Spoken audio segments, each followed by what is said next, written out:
स्वागत है आप सभी का GTV इंडिया न्यूज़ पर। उत्तर प्रदेश में पंचायत चुनावों के बाद विधानसभा चुनाव की तैयारियां जोर शोर से शुरू हो गई है। राजनीति के लिहाज से उत्तर प्रदेश देश का एक महत्वपूर्ण राज्य माना जाता है।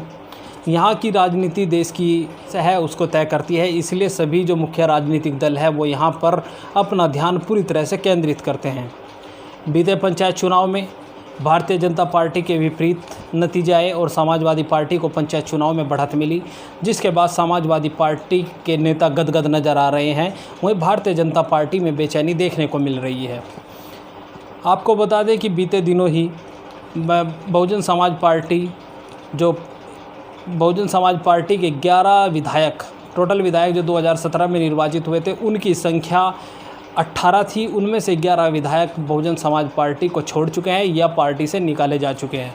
आपको बता दें कि प्रदेश में राजनीति का जो एक समय केंद्र हुआ करता था समाजवादी पार्टी और बहुजन समाज पार्टी, लेकिन अब बहुजन समाज पार्टी उस जो मुख्य धारा से बिल्कुल पिछड़ती जा रही है और जो प्रदेश में मुख्य मुकाबला माना जा रहा है वो समाजवादी पार्टी और भारतीय जनता पार्टी के बीच माना जा रहा है। एक समय हुआ करता था कि भारतीय जनता पार्टी प्रदेश में हाशिए पर रहती थी, लेकिन इस बार बहुजन समाज पार्टी की स्थिति बिल्कुल भारतीय जनता पार्टी की जैसी है जैसे पूर्व में कभी भारतीय जनता पार्टी की स्थिति होती थी। 2014 के लोकसभा चुनाव से उसकी शुरुआत हुई। बहुजन समाज पार्टी का लोकसभा चुनाव में खाता नहीं खुला।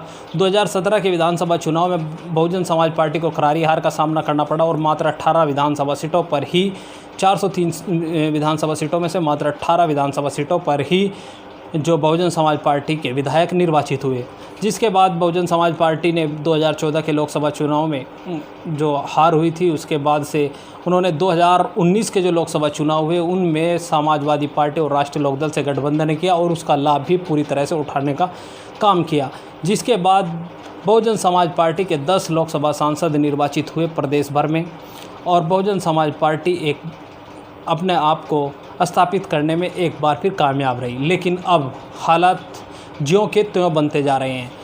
जो बहुजन समाज पार्टी के विधायक हैं वो लगातार पार्टी छोड़ रहे हैं। ज़्यादातर विधायकों का और ज़्यादातर जो बहुजन समाज पार्टी के नेता हैं उनका रुझान समाजवादी पार्टी की ओर देखा जा रहा है और समाजवादी पार्टी में बहुजन समाज पार्टी के लगभग 11 से 12 विधायक, बहुजन समाज पार्टी के जो सूत्रों से मिली जानकारी है उनके अनुसार बहुजन समाज पार्टी के लगभग 11 विधायक समाजवादी पार्टी के राष्ट्रीय अध्यक्ष अखिलेश यादव के संपर्क में हैं। इसके अलावा जो पूर्व विधायक और पूर्व जो नेता हैं वो भी लगातार समाजवादी पार्टी में जा रहे हैं, चाहे साहिबाबाद के पूर्व विधायक अमरपाल शर्मा हो जो ब्राह्मण समाज से आते हैं। इसके अलावा कांग्रेस के भी कई नेता समाजवादी पार्टी में शामिल हो रहे हैं एवं अन्य दलों से भी लोग समाजवादी पार्टी में शामिल हो रहे हैं। हालांकि जो भारतीय जनता पार्टी के नेता अभी तक पाला नहीं बदल रहे हैं, क्योंकि अभी भारतीय जनता पार्टी सत्तारूढ़ दल है और अखिलेश यादव का दावा है कि जब जैसे जैसे चुनावी समय नज़दीक आएगा उसमें जो ज़्यादातर विधायक हैं जो अपनी सरकार से संतुष्ट नहीं है वो समाजवादी पार्टी के पाले में होने का दावा अखिलेश यादव कर रहे हैं। आपको बता दें कि प्रदेश में पूरी तरह से जो चुनाव है वो समाजवादी पार्टी और भारतीय जनता पार्टी के बीच होता नज़र आ रहा है। जो चुनावी माहौल है उसमें एक केंद्र का बिंदु और बन चुका है राष्ट्रीय लोकदल। राष्ट्रीय लोकदल की जो हालात है वो 2019 के लोकसभा चुनाव में भी बेहद ख़राब रही और उनका विधानसभा में भी कोई सदस्य नहीं है, लेकिन वह भी समाजवादी पार्टी के सारे अपनी नैया पार करना चाहती है। पश्चिम उत्तर प्रदेश में राष्ट्रीय लोकदल का कभी प्रभाव होता था, लेकिन पिछले लोकसभा चुनाव में जो राष्ट्रीय लोकदल के राष्ट्रीय अध्यक्ष थे स्वर्गीय अजीत सिंह और जो मौजूदा राष्ट्रीय अध्यक्ष हैं जयंत चौधरी, दोनों ही मुजफ्फरनगर और बागपत लोकसभा चुनाव से गठबंधन प्रत्याशी के तौर पर भारतीय जनता पार्टी के प्रत्याशियों से चुनाव हारे थे, जिसके बाद राष्ट्रीय लोकदल और हाशिए पर आ गया था क्योंकि राष्ट्रीय लोकदल का भी खाता नहीं खुला था। तो ऐसे समय में अब जो स्थिति बन रही है उसमें राष्ट्रीय लोकदल समाजवादी पार्टी के सहारे एक बार फिर प्रदेश की राजनीति में अपने आप को जो पश्चिम उत्तर प्रदेश में अपना दायरा बढ़ाना चाहती है और एक बार फिर अपने आप को मजबूत करने में जुटी हुई है। वहीं अगर बात भारतीय जनता पार्टी की करें, हमने आपको समाजवादी पार्टी के बारे में बताया, लेकिन जिनसे उनका मुकाबला माना जा रहा है भारतीय जनता पार्टी की भी अगर चर्चा करें तो भारतीय जनता पार्टी की हालात इस समय चुनावी मोड में है। भारतीय जनता पार्टी पूरी तरह से चुनावी मोड में है और दिल्ली से लेकर लखनऊ तक जो शीर्ष नेतृत्व है वह नज़र बनाए हुए हैं और मीटिंगों का दौर भी जारी है। बीते दिनों ही जो दिल्ली से संगठन मंत्री एवं अन्य जो पदाधिकारी है वो लखनऊ आए थे। उसके बाद उत्तर प्रदेश के मुख्यमंत्री योगी आदित्यनाथ को दिल्ली तलब किया गया, उसके बाद फिर जो दिल्ली से जो पदाधिकारी भेजे गए, उसके बाद चुनावी मंथन लगातार भारतीय जनता पार्टी में जारी है और भारतीय जनता पार्टी का प्रयास है कि अधिक से अधिक जिलों में अपना जिला पंचायत अध्यक्ष बनाया जाए, जिसमें वह काफ़ी हद तक सफल भी होती नज़र आ रही है। हालांकि अगर बात करें जो 2017 के विधानसभा चुनाव में सहयोगी दल है, सहयोगी दलों की भी समाजवादी पार्टी की बढ़ते जनाधार को देखते हुए जो भारतीय जनता पार्टी के सहयोगी दल हैं उनकी भी मांग अब बढ़ने लगी है। प्रदेश में मुख्य जो एनडीए का हिस्सा है अपना दल, अनुप्रिया पटेल ने जो 4 जिला पंचायत अध्यक्षों का टिकट भी मांगा है, जिनमें जो उन्होंने मिर्ज़ापुर, जौनपुर, प्रतापगढ़ और बस्ती ज़िले हैं, जिनके उन्होंने जिला पंचायत अध्यक्षों के लिए अपने प्रत्याशी उतारने की बात कही है। हालांकि बताया जा रहा है कि 2 ज़िले भारतीय जनता पार्टी देने को भी तैयार है। इसके अलावा अनुप्रिया पटेल ने बीते दिनों ही गृह मंत्री अमित शाह से भी मुलाकात की और ख़ुद को कैबिनेट में शामिल करने की मांग की, ऐसी चर्चा है।